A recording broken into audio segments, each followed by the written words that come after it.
Brilliance Audio presents Magnolia Inn by Carolyn Brown, performed by Brittany Presley.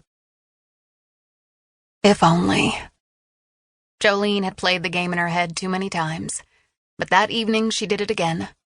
If only her dad hadn't died when she was a teenager. If only her mother hadn't spiraled down afterward into drugs and alcohol.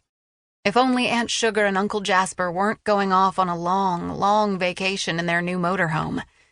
If only they hadn't signed over half the Magnolia Inn to that despicable Reuben, Uncle Jasper's nephew, who'd been such a bully when they were kids. If only Jolene had the money to buy his half of the inn. Sugar held up her shot glass. To a brand new adventure from me and my darling. Sweet Uncle Jasper. Jolene decided to count her blessings rather than dwell on what-ifs. Honey, he's always loved you so much. Sugar patted her shoulder with her free hand. 3 shot glasses clinked against Sugar's, all but Jolene's. She wouldn't touch a drop of alcohol after living through her mother's addiction, and especially after Johnny Ray, her last boyfriend, also turned out to have a drinking problem. She clinked with her glass of sweet tea. The 4 older women threw back the whiskey like they were bellied up to the bar in an old Western saloon. Then they slammed the small glasses down on the wooden table and Sugar began to refill them. Sugar raised her gray eyebrow toward her niece.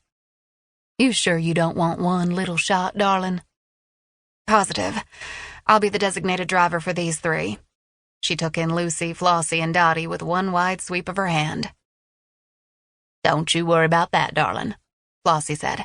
Jasper will drive us home if we get tipsy. The old girls hadn't aged much since Jolene had seen them last.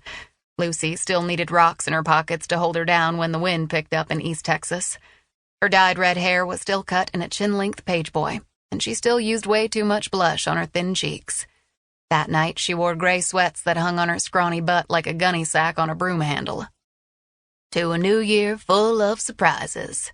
Flossie held up her glass, and when they'd tossed them back again, she refilled them. After this one, that's enough for me. Bright blue eyes twinkled in a bed of wrinkles on Lucy's face. She was partial to red pantsuits, and Jolene would bet dollars to alligators that she slept in her high-heeled shoes. The ladies threw back the whiskey again. Jolene was glad Jasper would drive them home if they drank too much.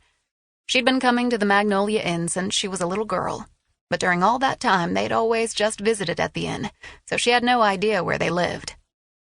Dottie raised her glass in another toast. Neither time nor miles nor big-ass RVs can sever our heartstrings. Miss Dottie was 5 feet tall if she tiptoed a little bit, but with that big blonde Texas hairdo, she reached Jolene's 5 feet 2 inches. She'd barely come up to her late husband Bruce's shoulder, and she'd never gotten rid of the deep Cajun accent she'd brought to Texas from South Louisiana 60 years ago.